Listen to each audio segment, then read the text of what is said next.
우리 옆에 사람과 같이 축복하면서 인사할까요? 주님은 쉬지 않고 당신을 격려하십니다. 네, 1858년 미국 뉴욕 어느 가정에 한 아기가 태어났습니다. 그런데 잘 보니까 그 아기는 소아마비를 앓고 있었어요. 다리를 절었어요. 시력도 너무 나빴어요. 바로 앞에 있는 사물도 분간하지 못할 정도로 그렇게 눈이 나빴어요. 게다가 천시까지 앓았어요. 그래서 호흡하는 힘이 얼마나 약했는지 바로 앞에 있는 촛불도 끌 힘이 촛불도 끌 호흡이 되질 못했어요. 그렇게 병이 많게 태어났어요, 아이가. 어떻게 그래도 가까스로 생명을 연장해서 11살이 되었습니다. 11살쯤 되었을 때 이 아이의 아버지가 이런 말을 들려줘요. 그 아이에게, 아들아, 네가 가지고 있는 장애는 장애가 아니다.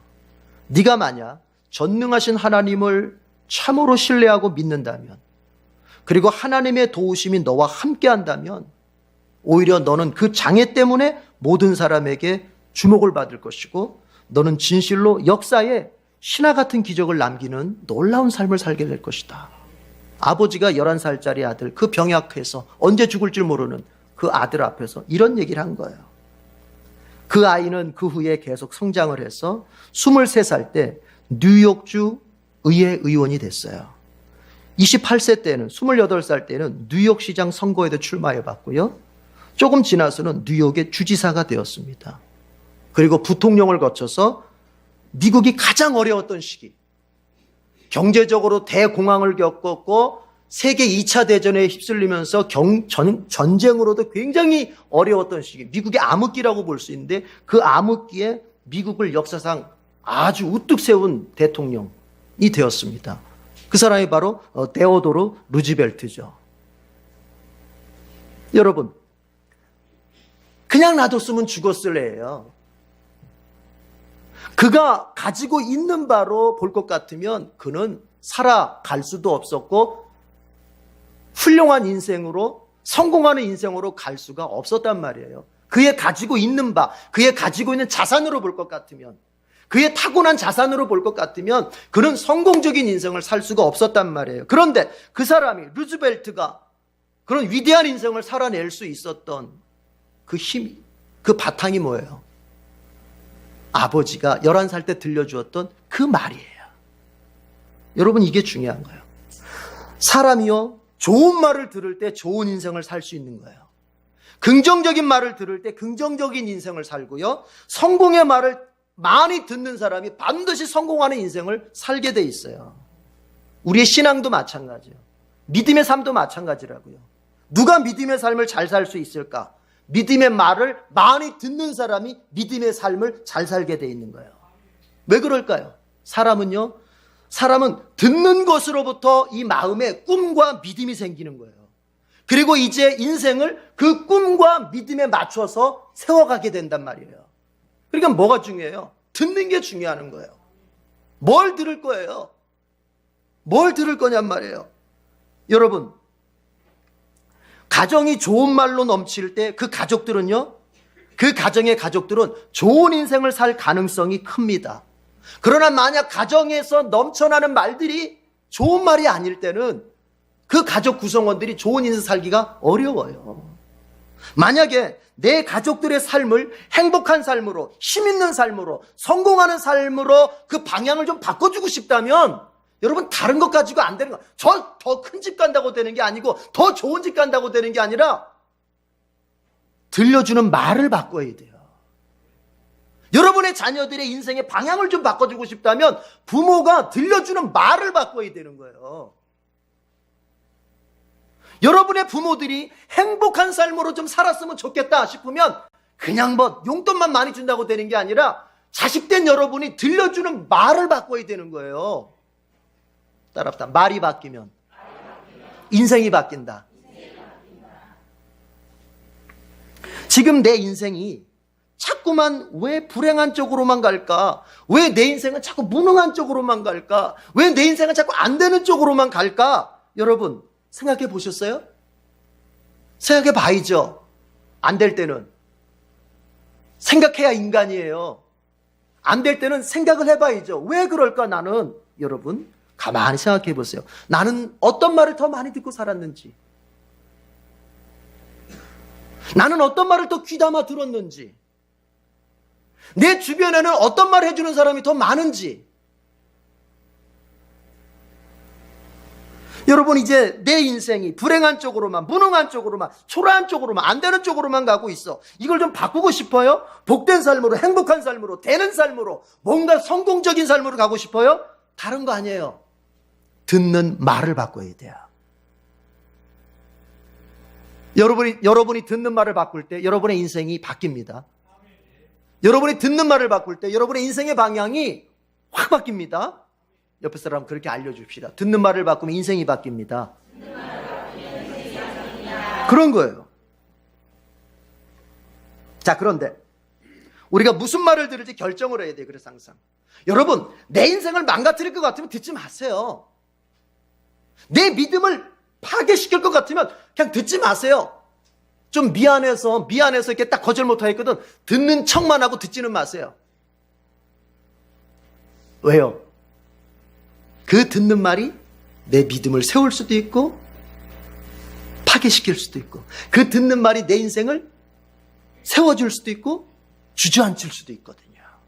자, 우리는 그래서 결정해야 돼요. 내가 무슨 말을 들어야 할까?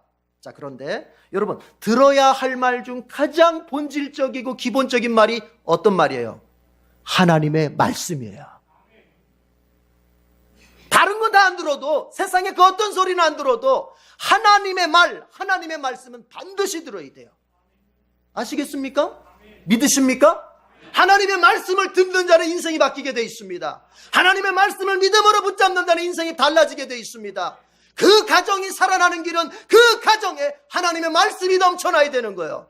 그래서 가정 예배가 중요한 거예요.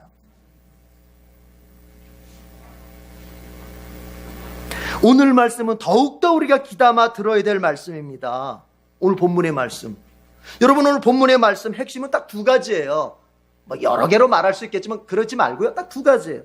하나는 뭐냐면은 메시아 되시는 예수님께서 우리를 어떤 자세로 대하시는지, 예수님이 우리를 대하실 때 어떤 자세로 대하시는지 그 부분을 설명해 주고 있고, 또 하나의 핵심은 뭐예요? 그 메시아 되시는 그 예수님으로 인하여서 우리가 누리는 복이 무엇인지 그걸 말해 주고 있어요. 여러분 첫 번째 한번 봅시다.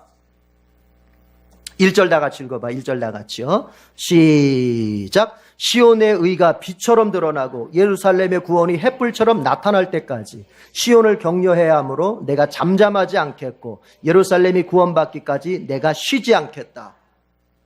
여기서 여기서 내라고 표현되어 있는데, 내가 잠잠하지 않겠고 내가 쉬지 않겠다. 이 나가 누구냐? 보통 학자들은 세 명을 얘기하게, 세 대상을. 첫 번째는 이사야다. 이사야를 말하고 있다. 또 하나는 메시아를 말하고 있다. 세 번째는 하나님 자신을 말하고 있다. 라고 봤을 때 저는 보니까 이건 메시아를 말하는 거예요. 메시아. 예. 우리는 그렇게 해석을 하고 들어가십시다. 그러니까 이런 얘기예요.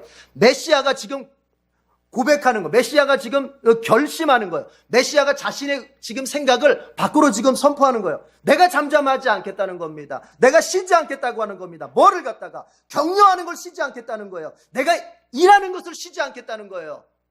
어느 때까지? 이스라엘이 구원받을 때까지, 이스라엘의 의가 빛처럼 빛날 때까지. 무슨 얘기예요?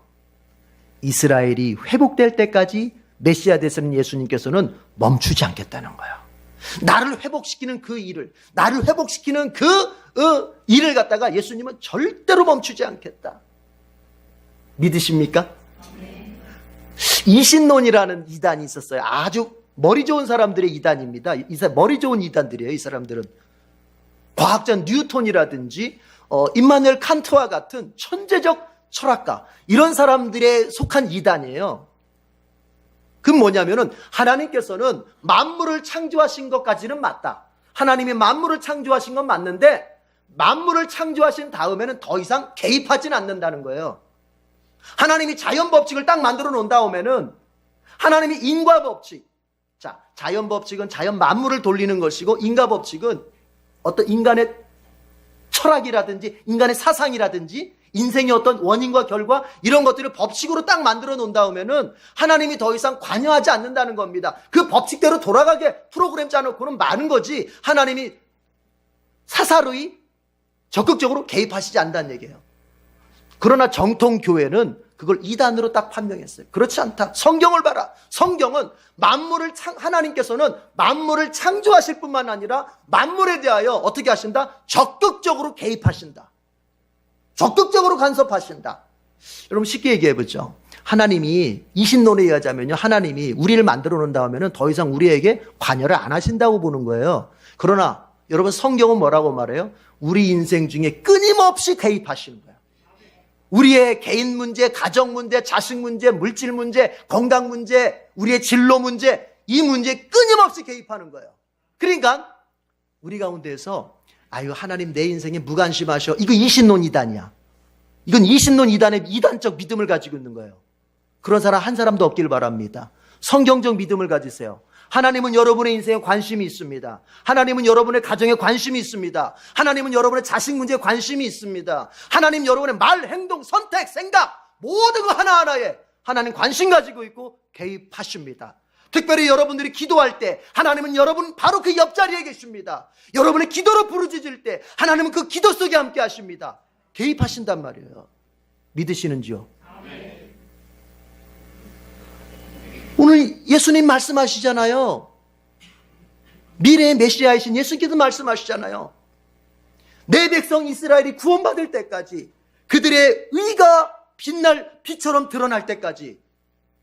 여기서 의가 여기서 시온의 의라고 하는 말이나 예루살렘의 구원이라는 말은 다 같은 뜻이에요. 한마디로 말하면 뭐예요? 예루살렘이 구원받아서 회복될 때까지 그런 의미예요.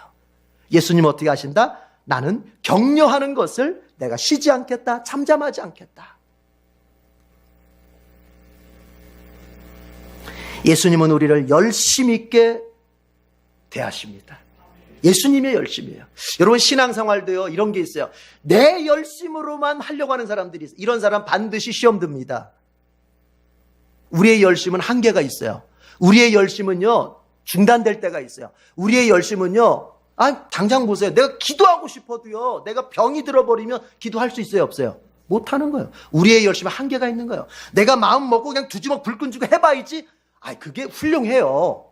훌륭한 겁니다. 그러나 이걸 아셔야 돼요. 그건 한계가 있는 거예요. 뭐냐? 예수님의 열심으로 나를 이끌어 가셔야 돼요. 예수님이 열심 있게 나를 이끌어 가셔야 돼요. 그럼 내 열심은 뭐냐? 예수님이 이끄시는 열심에 그저 순종하는 열심만 있으면 되는 거예요. 예수님이 지금 나보고 기도하라 그러면은 예 기도하겠습니다. 예수님 나보고 말씀 읽으라고 하면 예 말씀 읽겠습니다. 예수님이 지금 나보고 어디 가서 전도하라고 하면 예 전도하겠습니다. 이 순종의 열심만 있으면 되는 것이지 내가 내 인생을 주도해가지고 내 인생을 주관해가지고 이끌어가는 내가 계획하고 내가 뭔가를 이렇게 막 이건 아니란 말이에요. 왜요? 우리 예수님 말씀하십니다. 끊임없이 나를 세워가는 데 있어서 나를 회복시키고 나를 세워가고 내 구원을 완성시킬 때까지 예수님 멈추지 않습니다. 거침없이 하이킥이야 그냥. 거침없이 나가는 거예요. 우리 주님은 그렇게 나가십니다. 믿으십니까? 이걸 믿어야 돼요. 혹시 여러분 예수님께서 정말 나를 위하여 아무것도 하시지 않는 것 같다라는 믿음이 그 불신앙적 믿음이 나를 장악하고 있다면 오늘 말씀 속에서 여러분 반드시 그 불신앙적 믿음을 깨트리시길 바랍니다. 우리 옆 사람 한번 손 만져주면서 이렇게 한번 얘기합시다. 예수님은 당신을 위해서 쉬지 않고 일하고 계십니다. 그럼요. 그런데 이 예수님을 통해서 우리가 얻는 복이 있어요. 누리는 복이 있어요. 그게 2절에서부터 5절까지는 그거를 쫙 말해주는 거예요. 그 메시아 되신 예수님이 이렇게 열심 있게 우리의 중보자 역할을 해주고 이렇게 메시아로서 우리의 구원자로서 일을 해주실 때 여러분 그거로 끝나는 게 아니에요. 그 예수님을 통해서 바울의 말대로라면 바울의 표현대로라면 주 안에서 성도가 누리는 복이 있다는 거예요. 그게 뭐냐? 여러분 첫 번째가 뭐냐면요. 따라합시다. 새 이름을 얻는다. 2절 보세요. 2절. 2절 다 같이 읽어보겠습니다. 시작. 이방 나라들이 내게서 의가 이루어지는 것을 볼 것이다. 뭇 왕인 내가 받은 영광을 볼 것이다. 사람들이 너를 부를 때에 주님께서 내게 지어주신 새 이름을 부를 것이다. 사람들이 너를 부를 때, 이스라엘을 부를 때 여러분 뭐라고 불러요? 새 이름으로 부른다는 거예요. 새 이름. 근데 이 새 이름이 뭐냐면 여러분 한번 4절이 아니라 어디를 보시냐면 4절을 보겠습니다. 4절 다 같이 시작. 다시는 어느 누구도 너를 두고 버림받은 자라고 하지 않을 것이며 다시는 너의 땅을 일컬어 버림받은 아내라고 하지 않을 것이다. 오직 너를 하나님께서 좋아하시는 여인이라고 부르고 내 땅을 결혼한 여인이라고 부를 것이니 이는 주님께서 너를 좋아하시며 내 땅을 아내로 맞아주는 신랑과 같이 되실 것이기 때문이다. 뭐냐? 여러분, 새 이름이 있다면 옛 이름이 있겠죠. 옛 이름을 우리가 더듬어 보면 새 이름의 의미가 뭔지 더 뚜렷하게 드러나요. 옛 이름이 뭐냐면요, 이스라엘의 옛 이름은 따라합시다. 버림받은 자. 버림받은 자. 4절에 있죠. 버림받은 자라는 거예요. 버림받은 자. 이스라엘을 가리켜서 그 주변 사람들이 부를 때는, 이스라엘을 칭할 때 뭐라고 부르냐면은 버림받은 자라고 불렀다는 거예요.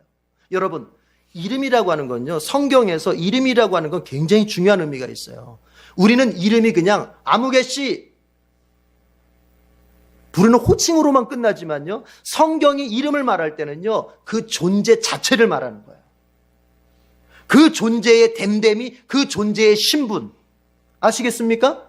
예. 그래서 성경에서는 이름을 많이 올리는 거예요, 성경에다가. 그래서 이름을 얘기하면서 또 뭐도 얘기해요? 이름을 설명까지 하죠. 설명까지. 야곱! 그런 다음에 뭐라 그래요? 발 뒤꿈치를 잡은 자. 한마디로 뭐예요? 사기꾼 같은 그런 기질이 있다 이거 아닙니까? 승부욕도 강하고 야곱. 형이 먼저 나가려니까 내가 먼저 나가야지.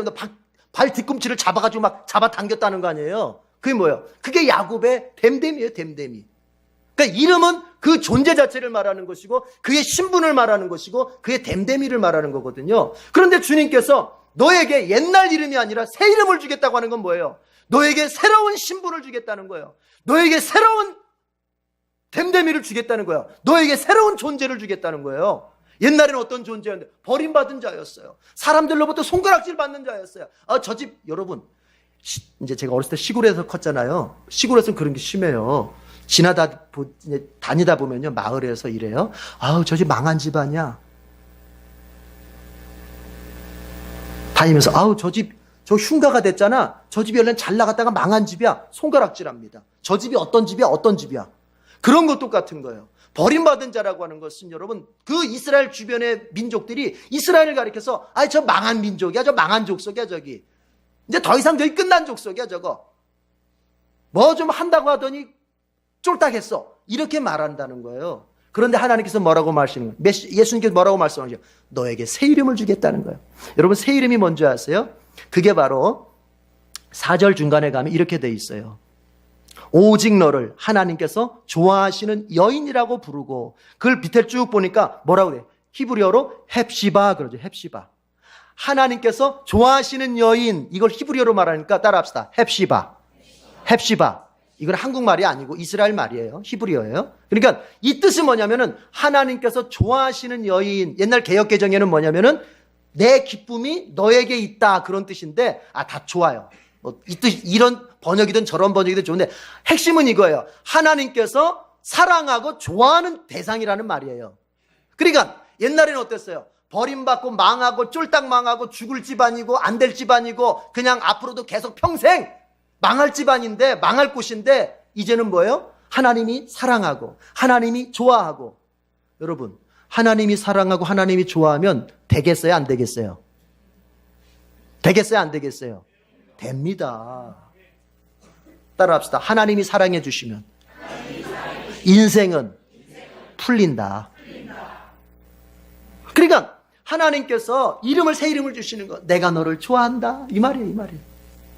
여러분, 신자는 어떤 사람이냐면요, 바로 이 새 이름을 얻은 사람이에요.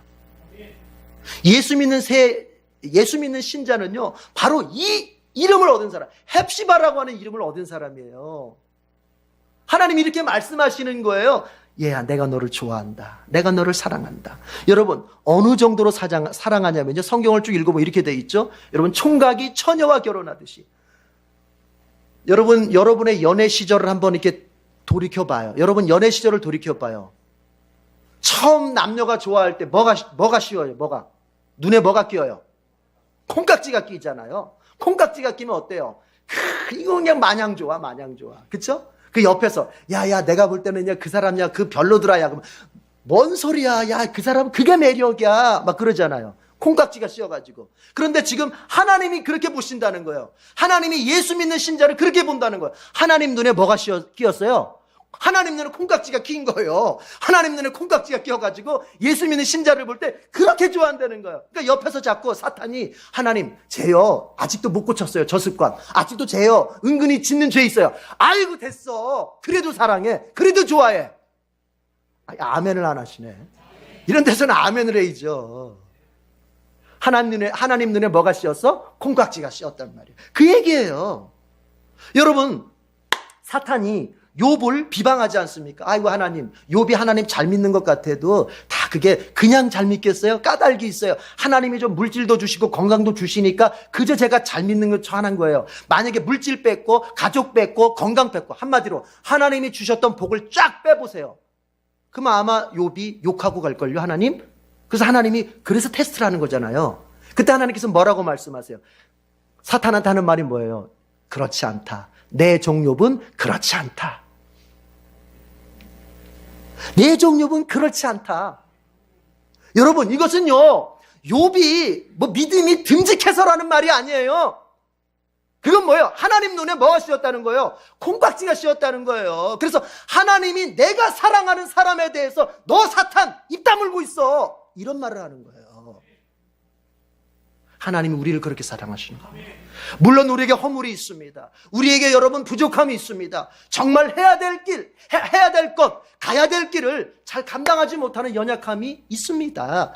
그럼에도 불구하고 하나님은 예수 안에 허락하신 그 사랑을 절대로 취소하지 않습니다. 예수 안에 허락하신 구원을 다시 물리지 않습니다. 아직도 하나님은 우리에게 콩깍지가 씌어 있단 말이에요. 이걸 믿으세요. 이스라엘 백성들이 이때가 어느 때냐면요, 여러분. 이사야의 이 예언을 들을 때가, 이사야의 이 예언이 적용될 때가, 이 본문이 적용될 때가 언제냐면 이스라엘 백성들이 범죄해가지고 하나님 앞에 큰 죄를 져가지고 바벨론의 포로가 돼 있을 때예요. 그러니까 아직 풀려나진 않았어요. 지금 징계받고 있는 중이에요. 쉽게 말해서 그들의 죄 때문에 벌 받고 있는 거예요. 벌 받고 있는 그들을 보면서도 하나님은 뭐라고 말씀하세요? 내가 너를 좋아한다. 내가 너를 사랑한다. 여러분, 하나님은요, 징계하셨다고 해서 우리를 버리시는 게 아닙니다. 우리의 어떤 죄의 습관, 우리의 어떤 인생의 나쁜 버릇 하나, 그거 하나 고치시려고 우리를 징계하실 수는 있습니다. 그러나 여러분, 그것이 곧 하나님이 우리를 미워하거나 하나님이 우리를 버리셨거나 하나님이 우리를 더 이상 사랑하지 않는다는 뜻이 아닙니다. 하나님은 아직도 우리를 사랑하시는 거예요. 징계 중에도 사랑하시는 거예요. 징계 중에도 아끼시는 거예요. 징계 중에도 보호하시는 거예요. 그것을 보여준 사건이 에스더서예요. 에스더서. 하나님이 이스라엘 백성들 바벨론에, 비록 징계 때문에 바벨론에 보냈지만 그 에스더서에서 뭘 말합니까? 하나님이 이스라엘 백성들을 뭐 하셨어요? 보호하셨다는 거 아닙니까? 뭐예요? 징계 중에도 사랑하시고 징계 중에도 아껴주시고 징계 중에도 보호해 주시는 거예요. 믿으십니까? 혹 여러분, 내가 지금 하나님 앞에서 어떤 부분 안에 내가 징계를 받고 있나? 그래서 일이 잘 안 되나? 좋습니다. 그건요, 하나님이 나를 더 거룩하게 만들려고 하시는 사랑이고요. 또 한 가지, 그런 중에도 하나님께서는 여러분을 향한 그 사랑의 콩깍지가 아직도 벗겨지지 않았다는 걸 믿으시기 바랍니다. 여러분, 하나님께서 좋아하는 사람이 되면요, 그 사람의 일도 잘 되게 돼 있어요. 자, 4절을 다시 한번 보시면 중간쯤에 이렇게 돼 있죠. 오직 너를 하나님께서 좋아하시는 여인이라고 부르고 내 땅을 결혼한 여인이라고 부를 것이니. 결혼한 여인, 뷸라라고 하죠. 뷸라. 예. 그러니까 너무 사랑하니까 이제 결혼까지 하는 거죠. 왜요? 내가 이 사람 책임져주고 내가 이 사람 잘 되게 해주고 내가 이 사람 먹여 살려줄 거니까. 뭐예요, 여러분? 우리가 하나님 앞, 아까 이런 얘기했죠, 여러분. 하나님이 우리 사랑해 주시면 우리 잘 풀린다. 믿으십니까? 왜요? 그거예요. 하나님은 우리 사람만, 우리만 사랑하고 우리의 인생은 무관심한 분이 아니에요. 하나님이 이스라엘을 사랑하면 반드시 따라가는 게 있습니다. 이스라엘 땅에 복을 주시는 거예요. 하나님이 우리를 사랑하시면 우리의 기업에 복을 주시는 거예요. 하나님이 우리를 사랑하시면 우리 자식에게 복을 주시는 거예요. 하나님이 우리를 사랑하시면 우리의 일터 속에 잘되게 하시는 거예요. 그래서 네 땅을 결혼한 여인, 하나님과 결혼한 여인, 뷰라, 내가 결혼한 여인으로 삼겠다. 여러분, 가나안 땅은 어떤 땅입니까? 이 땅은 신기한 땅이에요. 하나님이 복 주셔야만 잘 되는 땅입니다. 이 가나안 땅이라는 게 그래요. 하나님이요, 가나안 땅에 복을 주시면 어떻게 되는 줄 아세요? 지중해 쪽에서 불어오는 그 편서풍이 불면서 농사가 잘 됩니다. 이제 이스라엘 백성들은 농사할 때 비가 2번이 왕창 와야 돼요. 하나가 뭐냐면 심을 때, 못 심을 때, 이때가 왕창 와야 되고, 또 하나는 뭐냐면 추수하기 직전에 비가 한번 왕창 와야 돼요. 2번 꼭 왕창 와야 돼, 비가.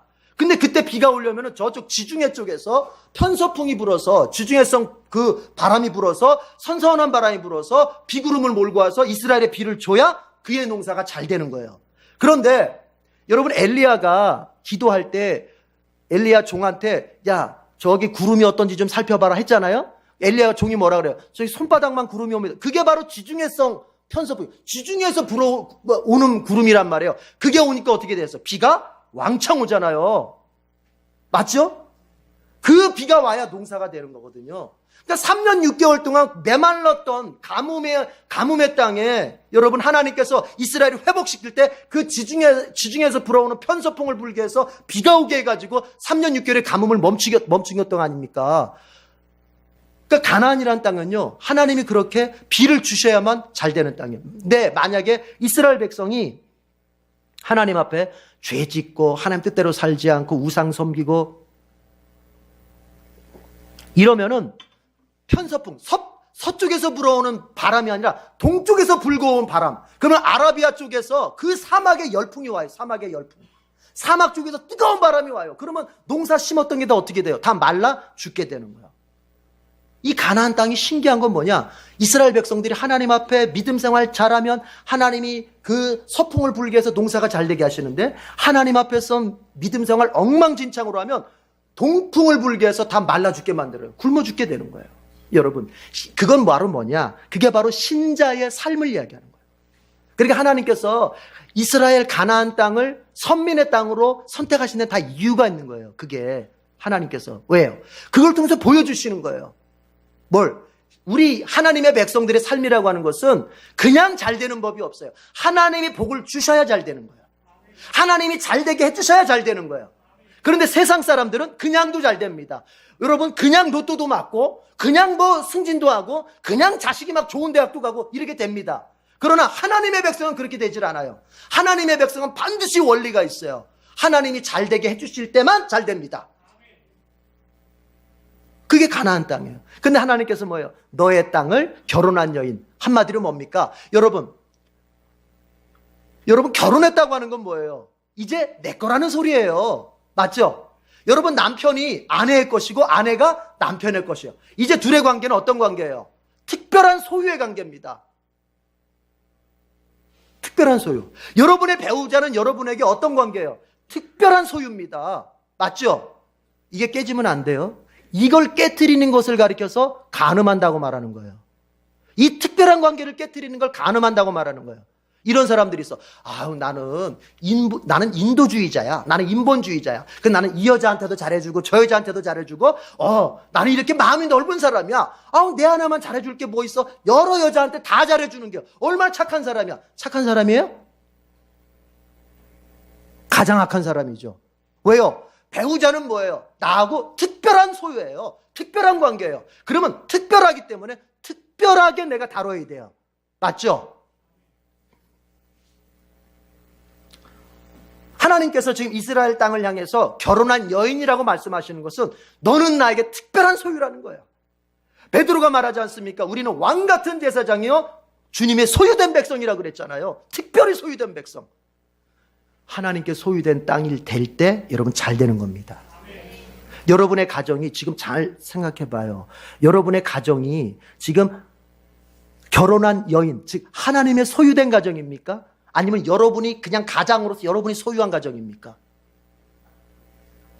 여러분의 일터가 하나님의 소유된, 하나님과 결혼한 일터입니까? 아니면 그냥 나 하나 먹고 사는 그냥 그거로 끝나버립니까? 우리 어린 자녀들 많이 키우는데 내가 키우는 이 자녀, 여러분, 내 자녀가 하나님과 지금 결혼했습니까? 하나님이 내 자녀를 가리켜서 네 자녀 나하고 결혼한 자녀다 이렇게 말하고 있습니까? 무슨 얘기예요? 하나님하고 특별한 관계가 맺어진 자녀냔 말이에요. 그럴 때 잘 되는 거예요. 그럴 때 잘 되는 거예요. 따라합시다. 내가 하나님과 특별한 관계가 되고 내 가족들이 하나님과 특별한 관계가 된다. 이게 복이에요. 여러분은 새 이름을 얻은 사람들입니다. 여러분은 하나님의 사랑을 받는 사람들입니다. 말씀하시잖아요. 내가 너를 좋아한다. 내가 너를 사랑한다. 그래서 너의 이름을 헵시바. 내가 하나님이 좋아하는 여인, 하나님이 사랑하는 여인. 따라합시다. 내가 헵시바다. 오늘 예배 시간 다 잊어버려도 좋아요. 집에 가면서 이거 하나만 기억해. 헵시바 뷸라. 내가 하나님의 헵시바다. 내 가정이, 내 일터가 하나님의 뷸라다. 눈만 동그랗게 뜨지 마시고 믿음을 가지시라고. 여러분, 레미젤라브를 썼던 그 빅토르 위거가 그런 말을 했어요. 삶의 가장 큰 행복은 우리 자신이 사랑받고 있다는 믿음이 있을 때다. 그 믿음으로부터 온다는 거예요.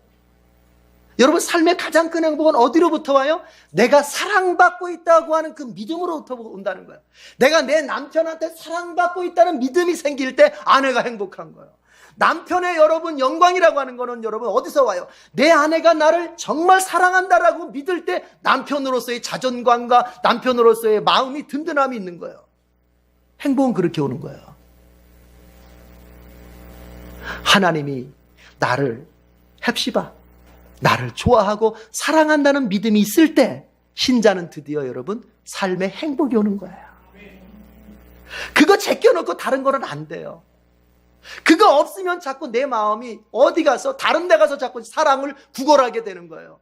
하나님이 나를 사랑한다고 하는 이 믿음이 없으면 어쨌든 우리의 마음은 자꾸 어디로부터 사랑을 채워야 살아갈 수 있기 때문에 다른 데 가서 사랑을 구걸하게 돼요. 돈한테 가서 사랑을 구걸하게 돼요. 명예한테 가서 사랑을 구걸하게 돼요. 권력자 앞에 가서 아부 떨면서 사랑을 구걸하게 돼요. 내가 세상에 나가서 어떤 재미난 곳 찾아다니면서 거기서 사랑을 구걸하게 되는 거예요. 그래서 이 허한 마음을 자꾸 채우고 싶은 거예요.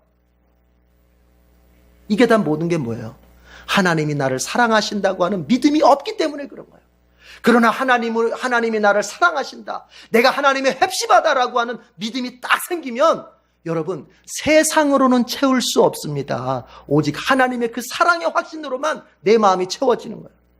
철학자 파스칼이 말합니다.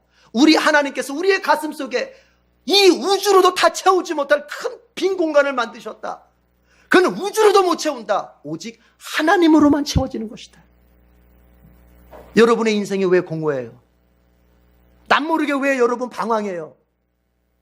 왜 여러분 남모르게 허무함을 자꾸 느껴요? 뚫려진 나의 마음의 구멍에 하나님이 안 계시기 때문에 그런 거예요. 하나님의 사랑에 대한 믿음이 없기 때문에 그런 거예요. 이스라엘 백성들을 향해서 하나님 말씀하십니다. 내가 너를 사랑한다. 너는 나의 헵시바다. 너는 나의 좋아하는 배우자요. 너는 나의 사랑하는 배우자다. 하나님이 남편이 되셔서 아내를 향해서 고백하는 것처럼 말하고 있는 거예요. 다른 데서 못 찾습니다. 세상 끼우거릴 거 없어요. 사람 앞에 가서 목맬 것도 없어요. 하나님의 사랑을 믿으세요. 아멘.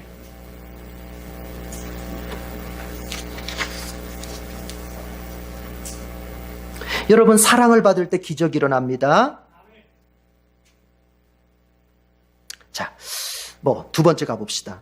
여러분 두 번째 복이 뭐예요? 누리는 복이 뭐예요? 자, 따라합시다. 왕관이 된다. 왕관이 된다.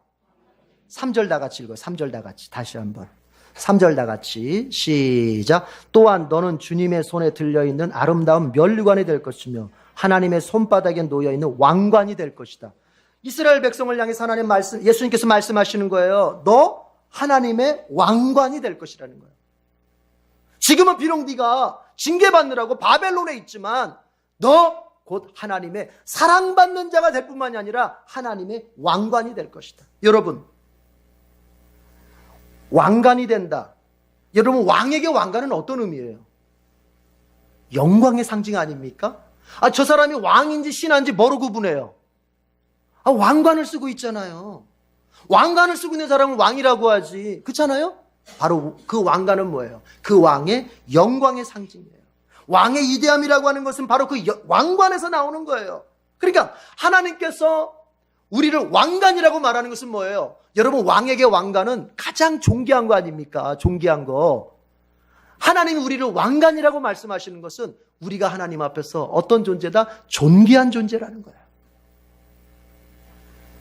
여러분과 제가 하나님 앞에서 존귀한 존재, 아주 소중한 존재라는 거예요. 여러분, 이걸 믿으십니까? 그러니까 하나님께서는요, 우리를 사랑하실 뿐만이 아니라 우리를 아주 귀하게 여기신다는 거예요. 이게 중요한 겁니다. 나를 귀하게 여겨주는 거, 이게 중요하단 말이에요. 하나님에 대한 믿음은요, 나에 대한 믿음을 낳게 돼 있어요. 우리가 성경 보면, 마태복음 보면은 아브라함이 이삭을 낳고 이삭이 야곱을 낳고, 그쵸? 아브라함이 이삭을 낳듯이 하나님에 대한 믿음은요, 반드시 나에 대한 믿음을 낳게 돼 있어요. 반드시 그래요. 무슨 얘기냐? 여러분이 하나님을 어떤 분으로 믿느냐에 따라서 이제 그 믿음에, 하나님에 대한 믿음이 영향을 받아서 나에 대해서도 어떤 믿음을 갖게 돼 있단 말이에요. 하나님, 그분이 나를 존귀하게 여겨주신다는 믿음을 여러분이 딱 갖는 순간 이제부터 나에 대한 믿음이 달라집니다. 내가 나를 어떻게 봅니까? 나를 우습게 보겠습니까? 나를 어떻게 보겠어요? 존귀하게 보는 거예요. 나를 귀하게 보는 거예요. 하나님이 나를 사랑하신다는 믿음을 딱 갖는 순간 내가 나에 대한 믿음을 달리 갖습니다. 어떻게? 이제 나도 나를 사랑할 줄 아는 관계로 내가 바뀌는 거예요. 여러분은 여러분에 대해서 어떤 믿음을 가지고 있어요? 하나님이 나를 바라보는 그대로 나를 바라보고 있습니까? 하나님이 나를 바라보고 나를 인정하고 있는 그대로, 하나님이 나를 좋아한다고 하면 나도 나를 좋아하고, 하나님이 나를 사랑하신다고 하면 나도 나를 사랑하고, 하나님이 나를 귀하게 여긴다면 나와 내 인생을 귀하게 여길 수 있는 그 믿음이 있냔 말이에요. 그게 있어야 인생을 감당해내는 거예요. 하나님이 전능하시다는 걸 믿으십니까? 여러분, 하나님의 전능하심을 믿는다면 이제는 나에 대한 믿음도 있어야 돼요. 그 전능하신 하나님을 믿는 나도 무엇이든지 할 수 있다, 이렇게 가야 되는 거예요. 하나님에 대한 믿음은 반드시 나에 대한 믿음을 낳게 돼 있다. 그래서 꼭 이렇게 가는 사람들이 있으면 안 돼요. 하나님, 그분 전능하신 건 내가 믿어요. 그런데 저는 못해요. 미안합니다. 그건 하나님의 전능성을 안 믿는 거예요. 하나님의 능력을 믿는다면 그 능력이 하나님의 손 안에 붙들려 있는 왕관과 같은 나도 뭐 할 수 있다? 능력을 가질 수 있다. 감당할 수 있다. 헤쳐나갈 수 있다. 성공할 수 있다. 이 믿음이 충만해야 된단 말이에요. 이제 나를 어떻게 볼 거냔 말이에요. 여러분, 하나님에 대해서 좋은 얘기를 실컷 들었으면 뭐 할 겁니까? 하나님의 좋은 얘기를 실컷 들었어. 그거 아멘 했어. 그런데 나는 안 돼요. 그런데 나는 아니에요. 그런데 나는, 이거는 설교를 안 들은 거하고 똑같은 거예요. 우리는 지금 하나님에 대한 지식적인 설교를 듣는 게 아닙니다. 그 하나님에 대해서 우리는 믿음을 갖습니다. 그리고 난 다음에 이제 나를 어떻게 볼 거냔 말이에요. 그 하나님이 사랑하시는 나를 어떻게 볼 거냔 말이에요. 그 하나님이 왕관처럼 귀하게 여기는 이제 나는 나를 어떻게 볼 거냔 말이에요. 여러분, 내 눈에 내가 사랑스러운 존재로 보일 수 있어야 돼요. 내 눈에 내가 능력 있는 존재로 보일 수 있어야 돼요. 이게 필요하단 말이에요. 이때 조심할 게 있습니다. 자꾸 하나님의 말씀은 우리에게, 야, 내가 너를 사랑한다. 너 정말 귀한 존재다. 이렇게 나에 대한 가치를 새롭게 새 이름을 주듯이 나의 가치를 새롭게 말씀하실 때, 여러분, 사탄과 세상은 나에 대해서 절대로 긍정적으로 말하지 않습니다. 나에 대해서 절대로 진실하게 말하지 않습니다. 나에 대해서 자꾸 사탄은 네가 죄졌고, 네가 넘어졌고, 네가 실패했는데, 네가 어떻게 존귀한 사람이고, 네가 어떻게 하나님께 사랑받을 수 있어.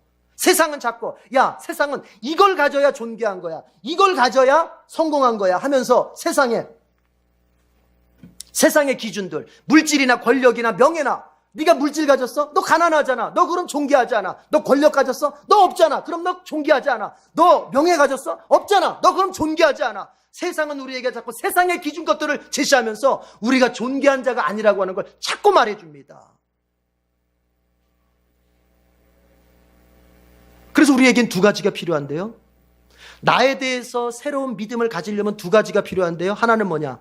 하나님이 내게 들려주시는 말씀을 듣는 것과, 하나는 뭐냐? 세상이 내게 들려주는 그 하나님의 말씀에 대해서는 붙잡는 것과, 세상이 내게 들려주는 그 말에 대해서는 거부할 수 있는 이 두 가지가 같이 있어야 돼요. 여러분, 우리 자신의 가치를 세상이 제시하는 기준들로 측정하지 마십시오. 하나님의 말씀으로 측정하시길 바랍니다. 아멘이 약합니다. 하나님의 말씀, 하나님이 제시하는 기준으로 여러분의 존귀함과 여러분의 사랑받음을 측정할 수 있기를 바라요. 그게 무너지면 교회 평생 다녀도 헛고생이에요. 아무것도 안 되는 거예요. 돈이 없어도 하나님이 귀하다고 하시면 귀한 거예요. 명예가 없어도 하나님이 귀하다고 하면 귀한 거예요. 내가 세상 권력 서열로는 참 그 축에도 못 끼는 사람이라도 하나님이 나보고 귀하다고 하면 귀한 거예요. 믿으십니까? 이 믿음에 서야 된단 말이에요. 여러분, 왕은 왕에게 얼마나 소중한 겁니까? 그러다 보니까 왕은요, 그 왕관을 어떻게 해요? 반드시 지키고 보호합니다. 이 말 속에는 그 뜻이 포함되어 있는 거예요. 하나님께서 하나님의 손바닥에 놓여있는 왕관이라고 말씀하실 때 이 뜻은 뭐냐? 그래서 내가 너를 지키겠다는 거예요. 그래서 하나님이 이스라엘을 지키겠다는 거예요. 그래서 예수님께서 우리를 책임지시겠다는 거예요.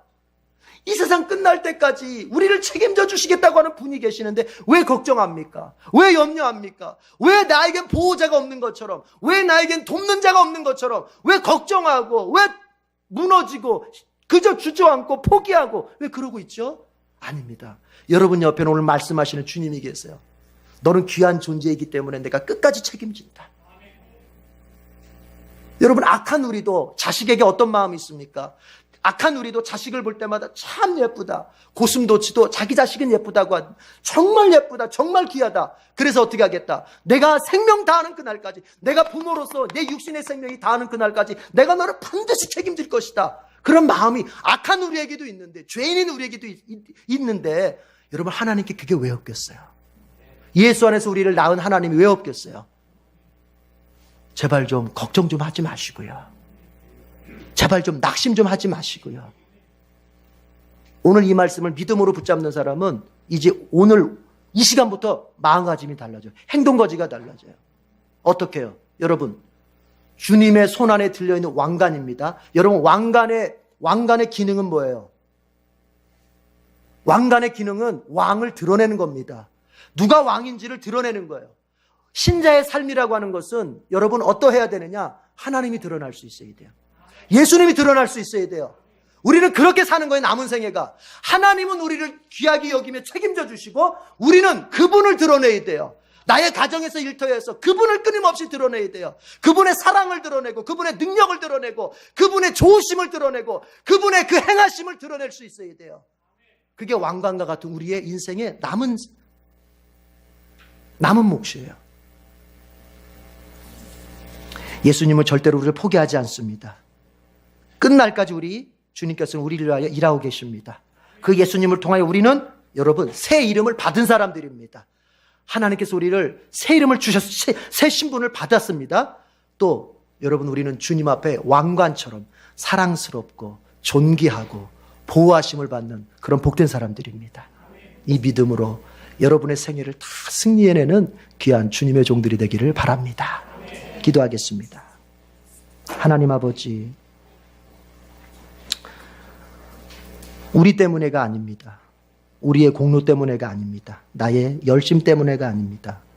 예수님의 열심 때문에, 예수님의 십자가의 열심, 그리고 예수님께서 보내주신 성령의 열심 때문에 우리가 하나님으로부터 새 신분, 구원받은 자, 하나님의 자녀라는 이 거룩한 새 이름을 얻었습니다. 그리고 이 새 이름을 얻은 우리에게 하나님은 정말 헵시바, 사랑하는 자로서, 비올라 또한 사랑하는 기업을 주고, 또한 우리에게 주님의 손에 붙들린 왕관처럼 존귀히 여기시며 끝까지 책임져 주시는 그 복을 우리가 받았습니다. 하나님, 두려워하지 말게 해 주시옵소서. 세상은 자꾸 세상의 잣대를 들이대며 우리가 얼마나 못났는지, 우리가 얼마나 작은 자인지, 우리가 얼마나 세상 앞에서 무기력한 자인지를 자꾸 우리에게 보여주려고 합니다. 우리는 오늘 들은 이 말씀을 내세우면서 세상이 내무는 그 잣대를 물리칠 수 있게 주시옵소서. 주님이 나를 존귀하게 여기시니 내가 존귀한 자임을 선언하고, 그리고 내가 존귀한 자답게 한 가지 한 가지를 선택해 갈 수 있는 우리 모두가 되게 해 주시옵소서. 그래서 우리의 인생뿐 아니라 우리의 기업도 주님 안에서 풍성한 복을 누릴 수 있도록 주여 은총을 내려 주시옵소서. 예수님의 이름으로 기도드립니다. 아멘.